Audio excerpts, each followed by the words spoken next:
சுருக்குங்க. இந்த சம் எப்படி போடலாம்னு பார்க்குறோம். 2 இன்ட்டு அந்த 72 வந்து நம்ம வந்து 36 இன்ட்டு 2 நம்ம வந்து பிரிச்சுக்கலாம்.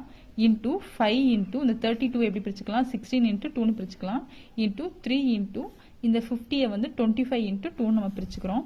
இந்த 36 6 இன்ட்டு 6 நம்ம வந்து பிரிச்சுக்கலாமா, அதே மாதிரி பேலன்ஸ் இருக்க அந்த 2 நம்ம வந்து அப்படியே வச்சுக்கிறோம். 5 இன்ட்டு இந்த 16 4 இன்ட்டு 4னு பிரிச்சுக்கலாம். அந்த 2 அப்படியே இருக்கு. 3 இந்த 25 5 இன்ட்டு 5னு பிரிச்சுக்கலாம். 2 இப்போ 2 இன்ட்டு இந்த ரெண்டு 6லேருந்து ஒரு 6 காமன் எடுத்துக்கலாம். ஏன்னா வந்து இது ஸ்கொயர் ரூட், அப்போனா 2லேருந்து 1 காமன் எடுத்துக்கலாம். பேலன்ஸ் இருக்க இந்த ரூட் 2.